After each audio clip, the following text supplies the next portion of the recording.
Welcome back to the CityChurch podcast. At CityChurch, we want to see people encounter God and become the light of Christ. Our mission is to help people know God, find freedom, discover their purpose, and make a difference. At CityChurch, we gather together, grow in community, and go to all the world. Thanks for tuning in and enjoy the message. Welcome to Worthy of the Call.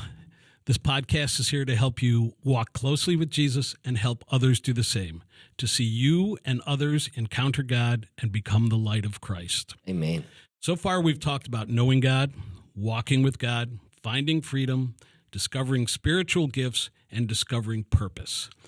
Today, we're going to get into making a difference. You were made to be the hands and feet of Jesus, and you matter in God's mission. Good morning, Mark. It's a beautiful fall day here in Charlotte, North Carolina. Loving it. And a great day to be making a difference, right? For sure, man. What a privilege, Steve. I love it. So tell me, Mark, what does it mean to make a difference? Wow. It's a loaded question, that, Steve. Yeah, I would say that we go making a difference. We can exactly just that one line. Making a difference, think about it, is like if something was a certain way and now it's different. So you make it different. Mm-hmm. That's what it means to make a difference. It's like you by the grace of God, the power of the Holy Spirit in our lives, we're able to make such an impact that things are better, they're more enriched, there's value added, they're just different. I remember seeing so many young people just being touched by God and just their parents testifying about how different they are. We would go on a camp and they would just come back different. You know, you would see people encountering God and they would be different. You would see people in need that get help and that get love and that get support, and they would be different. Making a difference, I believe, is what God has called each and every one of us to. That is the center of the gospel. When the gospel penetrates, it makes all the difference. Knowing Jesus changes everything, you know. And so Jesus is the great difference maker. And so I do believe that if I had to summarize making a difference, it would be living in such a way that others experience God through you. I would call it like that. Making a difference is living in such a way that others experience God through you. That's how we make a difference. So that would mean serving them with love, with humility, and with purpose. And it's being the salt and the light. Now, Matthew chapter 5, verse 13 to 16 says that you are the salt of the earth. And if salt loses its saltiness, it gets thrown out and get trampled on by men. So he's firstly saying, we are the salt of the earth. Salt makes a big difference. If you can have a pot of stew or you can have great steak on the grill, and without that salt, it's just different. And when you add the salt, it goes from being bland to being flavorful. It's different because the salt has been added to the mix. And so I believe that that's what Jesus is saying. He's saying we as believers are called to be the salt of the earth, where the earth is bland and the earth is without flavor and without life. We bring life and wholeness and something of new life and flavor to the world. That's the first thing. Then he says in verse 14, you are the light of the world. Then he says this, he says, a city that is set on a hill cannot be hidden. Neither do people take a lamp and put it under a bowl. Instead, they put this lamp on a stand, and it gives light to everyone in the room. Now, Jesus makes the power statement. He says this in verse 16. In the same way, let your light so shine before men that they may see your good deeds or your good works and glorify your Father in heaven. And so for me, just in those few verses, Jesus is telling us literally our purpose here on the planet on how to make a difference is to add value, to add flavor, to bring light into dark places. And the way we shine our light is we're a city. First, a city that is set on a hill cannot be hidden. A city is made up of many lights connected to each other. That's how I know. There's one power grid. In Charlotte, Duke Energy gives us power, but all the lights are connected to Duke Energy. Most of the lights are connected to. So if you see the lights of Charlotte, they're all somehow connected to each other. Yes. They're shining together, and together they cannot be hidden. But then we also have individual lamps. And our individual lamps can be hidden, but Jesus is saying, don't let your individual lamp be hidden. Put it on a stand. He says, so the people can see the way we live, our deeds, not only our words. Our words are a big part of it, sharing the gospel, but we need to live it. Then people bring glory to our Father in heaven. And that's, I believe, how we make a difference. Now, this is you saying all of these things. Do you have to be in full-time ministry to be able to make a difference? That's excellent, Steve. I mean, here's the good news, is 95% of people, Christians, believers, followers of Jesus, are not employed at a local church. Or maybe 98%. I think it's a much larger percentage. And so the lie of the enemy over the centuries has been, it's the clergy's job to shine the light. It's the clergy's job to bring the word. It's the clergy's job to pray the prayers. It's only they have a hotline to heaven. All the others, the rest of people are just, they don't have any access to God. But what we believe is we believe that there's a priesthood of all believers. So every single person that puts their faith in Jesus is a priest. And if you're a priest, then you can represent people to God, but you can also represent God to people. You become an ambassador, like it says in 2 Corinthians 5, and you get the ministry of reconciliation, bringing reconciliation to people, but also helping people to be reconciled to God. And so that means every single person, every believer is a minister.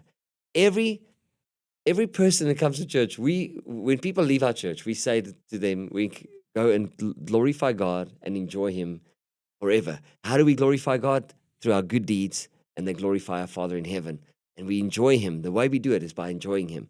And so it's this priesthood reality of, Lord, I'm actually an ambassador. You don't have to be in full-time ministry. Actually, I think people like me in full-time ministry, we have less opportunity sometimes to reach people that are far from God, because I don't work with people that are far from God. All the people on my staff. So I have to go to like Aristida to find them. I go to Giddy Goat to find them. I go to wherever. Like I go to the NFL games to find unbelievers. And then I try and exchange numbers so that I can be an encouragement to them. But most people that are not employed at church actually have way more of an opportunity to make a difference.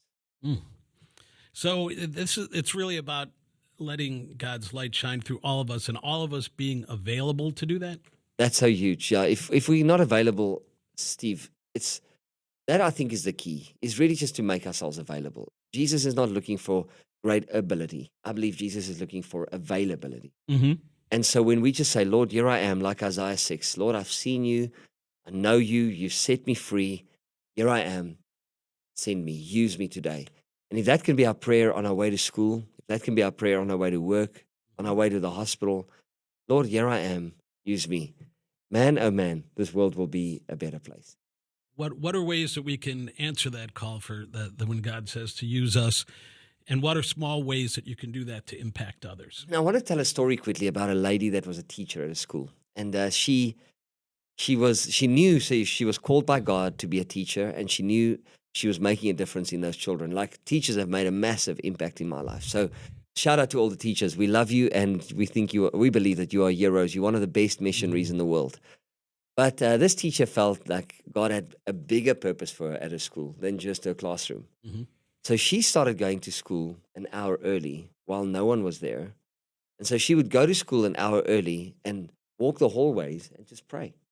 Pray over different classrooms, pray over different teachers, get to the admin block, pray for the administrators, pray for the principal, just pray for different people. No one knew she was doing this. She was just doing this very, very silently, very quietly.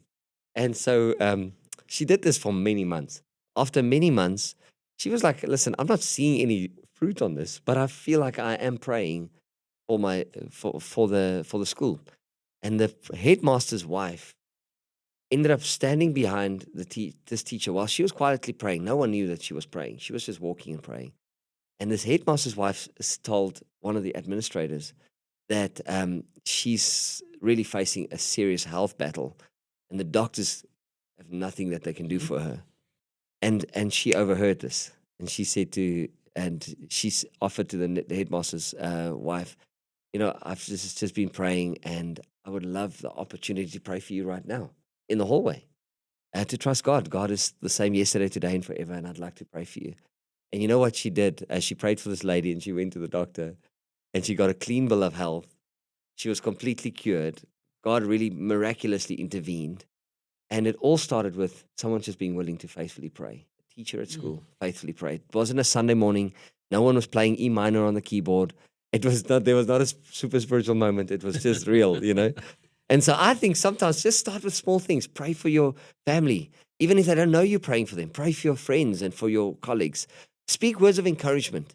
No one says no to encouragement. Like, Yeah. if everyone needs some encouragement today. So if you can encourage someone every day, do that. Meet people's practical needs. Sometimes just taking a meal to a neighbor. If you know they've just been in hospital, just take a meal to a neighbor. And then look at your gifts. Look at your spiritual gifts.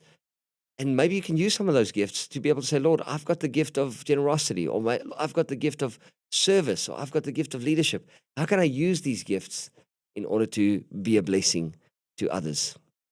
So you're talking about using gifts consistently. Yes. And, I know I see a lot of videos about elite athletes who say that consistency and purpose and practice outweighs talent every time.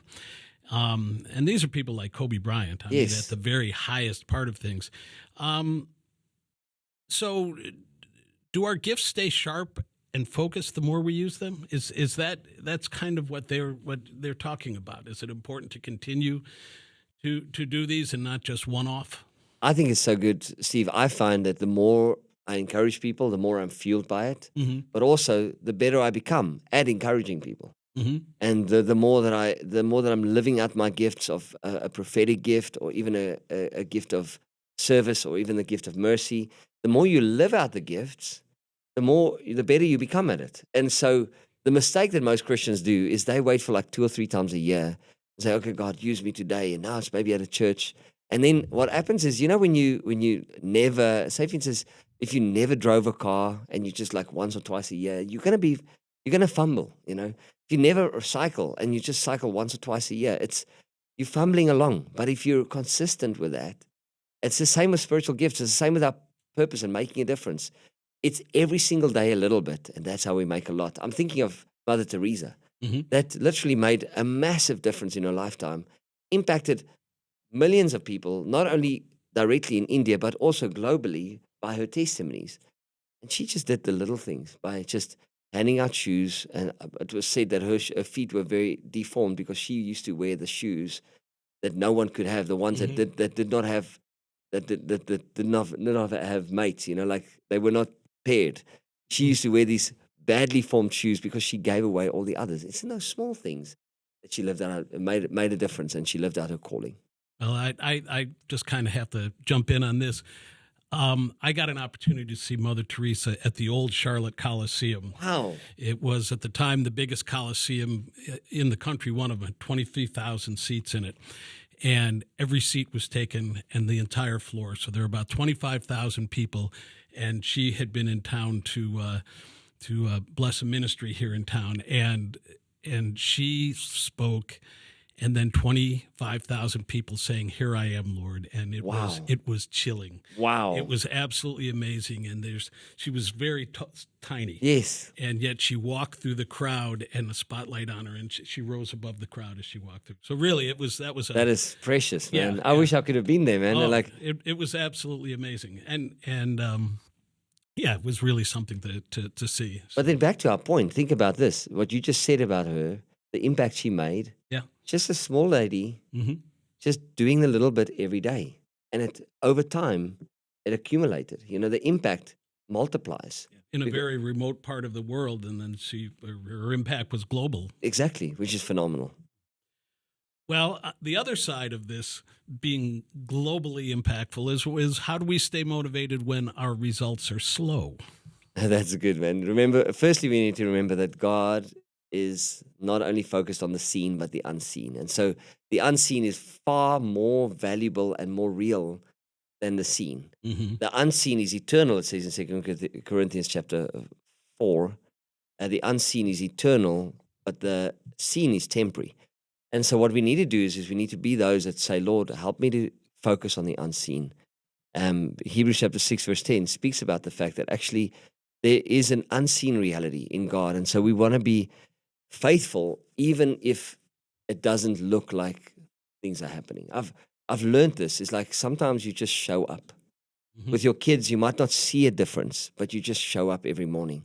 With your family, with your spouse, back at work, you might not see a difference. Like this lady, for months and months praying, she might not see a difference, but over time, it makes a difference. I'm reminded of this architect that used to pray over her plans. So whenever she designed homes, she used to pray, just consistently pray. And she ended up becoming in high demand because people said her designs, when they walk into the houses that she designs, there's such a peace in her homes. She's got such a way of, I don't know, like a tranquil way, like we know it's the presence of God, but for her, she just constantly did it in the unseen. And over time, it became recognized. And I think that's really, really good. And I think what we also need to do is just celebrate obedience, not outcomes. God's never going to ask us, He doesn't focus on the results. God focuses on the obedience. And so living out, making a difference is really just about being obedient. So putting in the work is the work. That's right. There we go. I love that, Steve. So how can we as a church empower people to make a difference? So the church, often what happens is the church could become very much a consumer-driven. People just come and get. And so then that means it's only the leaders or the staff at church that really get an opportunity to make a difference. For us as a church, we want to be able to empower people to daily make a difference. And so that's part of our equipping. This is what this podcast is about. It's part of equipping people in order to learn how to make a difference in your neighborhood, in your spheres of influence, because most people say, I mean, I've heard this said a number of times, an introvert would influence about 10,000 people in their lifetime.